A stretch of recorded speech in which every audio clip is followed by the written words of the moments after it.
류게릭병을 아십니까? 류게릭병은 온몸의 신경세포를 파괴하는 질병입니다. 환자들은 자기 몸이 서서히 죽어가는 과정을 매일 마주한다고 합니다. 그리고 2-3년 후에는 자의적으로 움직임이 불가능하고요. 호흡도, 음식을 섭취하는 것도 의료 장비에 의존해야 한다고 합니다. 그런데 지적 감각과 감각 기능은 그대로이기 때문에 몸은 움직일 수 없지만 생각하고 사고할 수 있다고 합니다. 근데 육체 안에 갇혀서 생각하고 느끼는 것밖에 하지 못합니다. 육체가요, 생각과 마음을 사로잡아 버리는 무서운 병이 류게릭병입니다. 이 병은 육체만 있는 것이 아니라요, 영적 류게릭병도 있습니다. 우리 영혼의 신경이 서서히 죽고요, 감각이 마비되는 병이 영적 류게릭병입니다. 이 병을 가진 사람들이 이스라엘 백성들입니다. 이들은 하나님에 대해서요, 신경이 죽었습니다. 그래서 말씀의 감각이 마비된 사람과 같았습니다. 오늘 우리가 본문을 살펴보면서 이스라엘 백성들이 영적으로 죽은 상태가 되었구나, 이것이 아니라요, 어떻게 했길래 하나님의 말씀을 듣는 하나님과 함께 했던 그들이 이런 상태가 되었을까, 우리가 함께 깨닫고 적용할 수 있는 시간이 되기를 소망합니다. 이스라엘 백성들의 영적 류게릭병은요, 하루아침에 갑자기 이루어진 것이 아니라 아주 서서히 조금씩 일어났습니다. 이스라엘 백성들이 애굽에서 나온 후 시내산에 도착했을 때 그들은 영적으로요, 깨어 있었고 살아 있었습니다. 모세가 하나님의 말씀을 받고 선포했을 때 그들은 전적으로 순종하고 헌신했습니다. 출애굽기 19장 7절 8절입니다. 모세가 내려와서 백성의 장로들을 불러 여호와께서 자기에게 명령하신 그 모든 말씀을 그들 앞에 진술하니 백성이 일제히 응답하여 이르되 여호와께서 명령하신 대로 우리가 다 행하리이다. 모세가 백성의 말을 여호와께 전하매 이들은 하나님의 말씀이 어떠하든지 우리가 다 행하겠다, 하나님을 의지하고요, 바라보았습니다. 이스라엘 백성들은 노예로 희망 없이 살고 있던 그 출애굽 생활을 하나님의 전적인 은혜로 구원함을 입었습니다. 하나님께서 모세를 그들 가운데 보내셔서요, 가나안 땅에 대한 그 하나님의 소망을 다시 되살려 주셨습니다.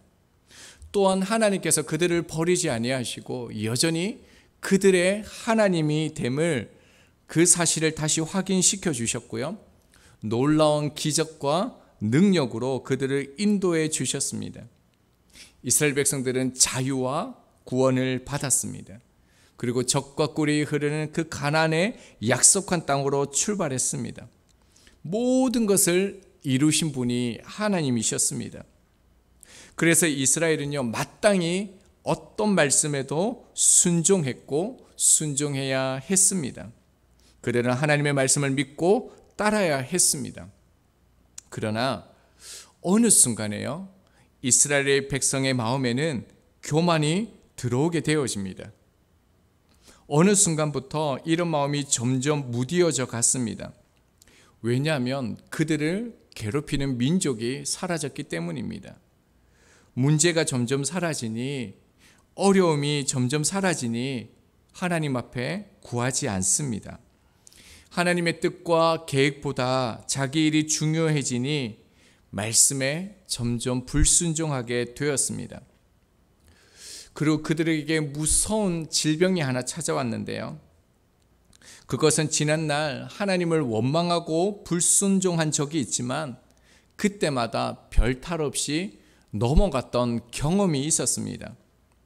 그러다 보니까 어느 정도는 하나님의 말씀대로 하지 않아도 돼, 순종하지 않아도 돼, 이러한 생각을 가지고 실제 이러한 삶을 살게 되었습니다.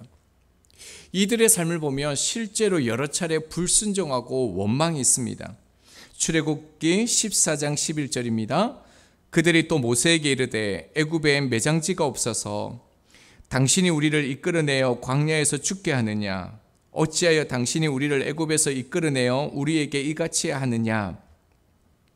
홍해 앞에 섰을 때 바로의 군대가 그들을 죽이려고 찾아왔을 때 우리를 이끌어내어 이렇게 죽게 하느냐라고 원망하는 장면입니다. 그때 하나님께서 어떻게 하셨습니까? 출애굽기 14장 13절입니다. 모세가 백성에게 이르되 너희는 두려워하지 말고 가만히 서서 여호와께서 오늘 너희를 위하여 행하시는 구원을 보라. 너희가 오늘 본 애굽 사람을 영원히 다시 보지 아니하리라 라고 말씀하셨습니다. 저 같으면 그 이스라엘 백성들을 심판했을 것 같습니다. 원망하는 그들에게 벌을 주고 징계했을 것 같습니다.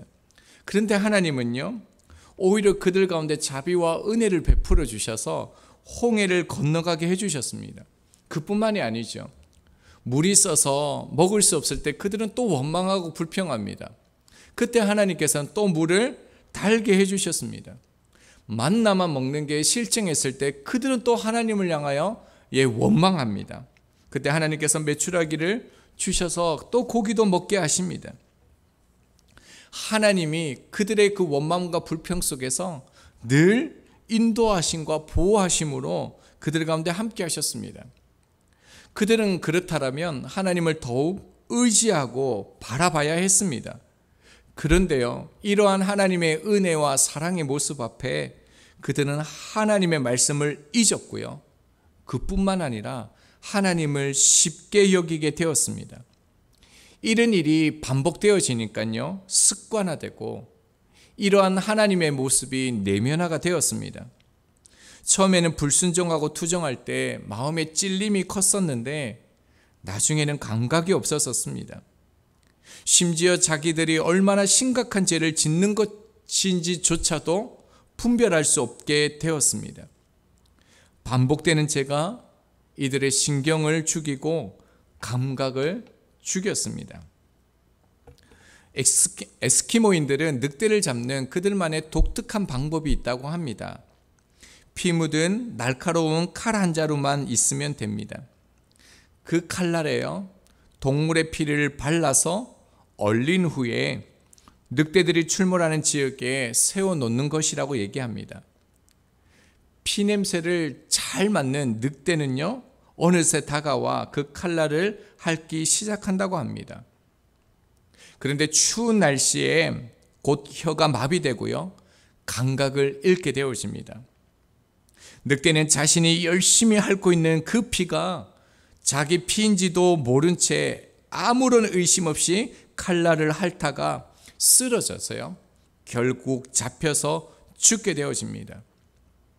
이것은 영적 르게릭병에 걸린 이스라엘 백성들의 모습과 같습니다. 자, 그렇다면요, 이스라엘 백성들이 원망하고 불평할 때 왜 심판하지 않으셨을까요? 그때 왜 징계하지 않으시고 원망을 받아주셨을까요? 그것은 그들이 오랜 시간 하나님의 말씀을 잊었고 하나님에 대해서 잘 알지 못했기 때문입니다. 지금 그들의 상태는요, 마치 젖먹이가 배고파서 투정할 때 엄마들이 아기를 때리는 것이 아니라요, 반대로 젖을 물려주는 것과 같기 때문입니다. 그러나 아이가 자라면 사정이 달라집니다. 초등학생이 되고요, 중학생이 된 후에도 같은 일에 불순종하고요, 원망하면 그때는 부모가 매를 들게 되어집니다. 혹시 다니엘 김 선교사님을 아십니까? 그 다니엘 김 선교사님의 어머니의 원칙이 있다고 합니다.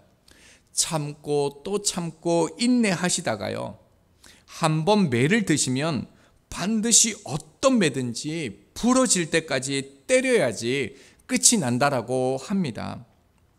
어느 날 그 선교사님이 또 똑같은 잘못을 저질렀는데요, 어머님이 누나에게 회초리를 들고 오라고 했다고 합니다. 그런데 눈치 없는 누나가 빗자루를 들고 와야 되는데요, 몽둥이를 들고 왔다고 합니다. 그 몽둥이를 보고요, 어머니도 선교사님도 당황했다고 합니다. 부러질 때까지 반드시 때리시기 때문이죠. 그날이 자기 행동이 얼마나 잘못된가를 뼈저리게 느끼는 그런 날이 되었다라고 합니다. 하나님께서도 마찬가지입니다. 이제 이스라엘 백성들에게 징계하는 날이 왔습니다. 그것이 오늘 본문 14장입니다.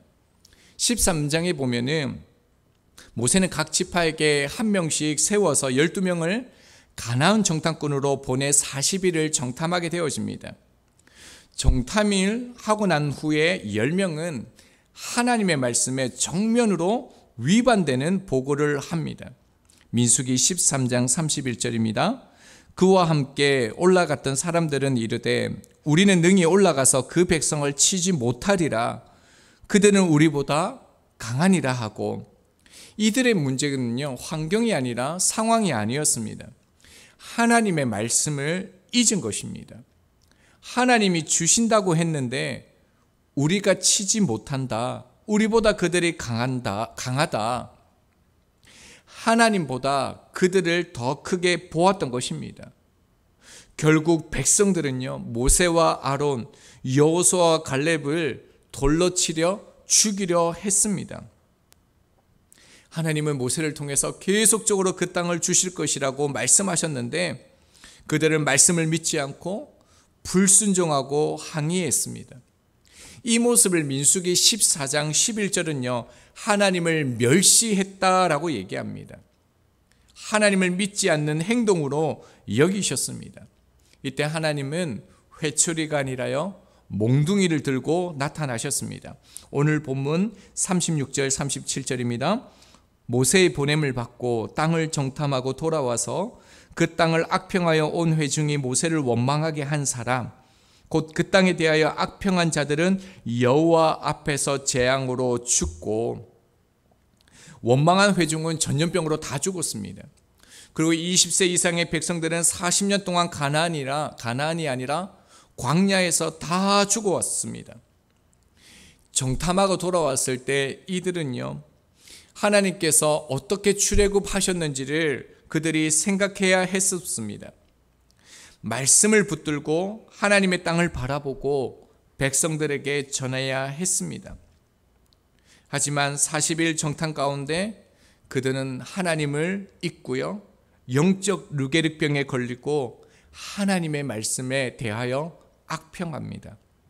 40일 동안 어떤 일이 있었던 것일까요? 민족의 지도자들, 하나님의 백성이라고 자부하는 그들에게 어떤 일이 있었는지 알 수 없지만 믿음의 소리, 말씀의 소리가 아니라 자신의 소리를 내어 하나님 앞에 심판을 받게 되어집니다. 하지만 동일한 가운데서도 모세가 그랬던 것처럼요, 아론이 그랬던 것처럼 말씀을 붙들어서 살아남은 사람이 있다라는 것을 우리가 꼭 바라봐야 합니다. 오늘 본문 38절입니다. 그 땅을 정탐하러 갔던 사람들 중에서 오직 눈의 아들 여호수아와 여분네의 아들 갈렙은 생존하니라. 여호수아 갈렙도요, 그 땅을 정탐하러 갔던 사람들 중 하나입니다. 하나님이 가라고 한 땅, 그곳에서요, 그 땅을 보았습니다. 그러나 이들은 심히 아름다운 땅이라고 말합니다. 하나님께서 우리를 인도해 주실 것이다, 우리에게 이 땅을 주실 것이다 라고 선포합니다. 그 결과 다른 이들에게는 죽음의 땅, 소망이 없는 땅이었는데 그들만이 살아남아 하나님의 약속의 땅으로 들어갑니다.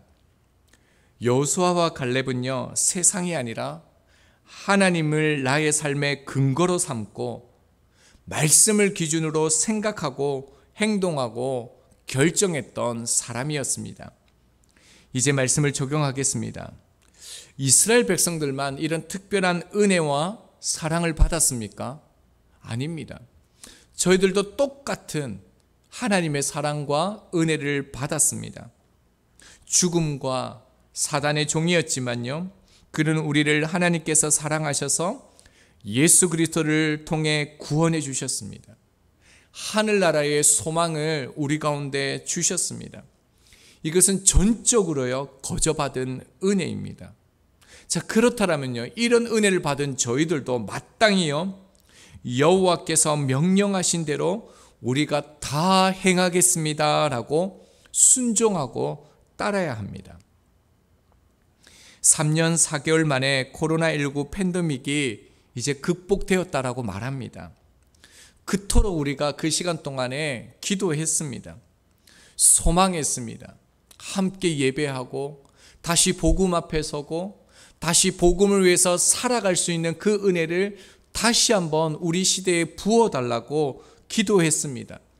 그리고 우리의 기도대로 바람대로요, 하나님께서 출애굽과 같은 그 시간을 보내게 하시고 우리 가운데 이 시간이 주어졌습니다. 자, 그렇다면 이때요, 우리의 영적 감각은 어떻습니까? 저희 부활소망교회는 사실 너무 좋습니다. 개척교회인데도 너무 좋습니다. 제가 어제 15년 만에 친구를 만났는데요, 저희 교회를 얘기하면서 얼마나 좋은지, 우리 교회에는 쉼이 있고 사랑이 있고 화목이 있다라고 얘기했습니다. 평생 이렇게 살아도 좋겠다, 그런 말을 했습니다. 사실 개척교회는 부족함이 많은 정도가 아니라요, 너무 많습니다. 여러 가지 결핍들이 많습니다. 그런데 저희 교회는요, 부족함을 느낄 수가 없는, 결핍이 느낄 수 없는 그런 좋은 공동체입니다. 그래서 저희들은요, 더더욱더요, 누구보다도, 어떤 교회보다도요, 이 영적 르게릭병을 조심해야 합니다. 르게릭병으로 나는 매일 조금씩 죽어갑니다 라고 고백하는 김정아 목사님이 계십니다. 하지만 목사님은 나는 행복합니다 말합니다.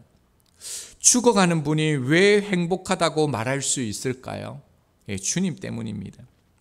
말할 수 없는 아픔 가운데서도 날 연단할 수밖에 없던 당신 이유를 이제야 느끼고 깨달았기에 주님께 감사하리라. 또 다른 아픔이 찾아온데도 나를 향한 당신의 계획이 있으니 감당할 수 있는 믿음 부어주시길 주님께 기도하리라. 내 남은 인생 모두 주님 것이니 하루하루 주님을 위해 살아가리라. 내 모든 삶 주님께 모두 맡기고 주님만 의지하리라. 주님만 사랑하리라 말합니다.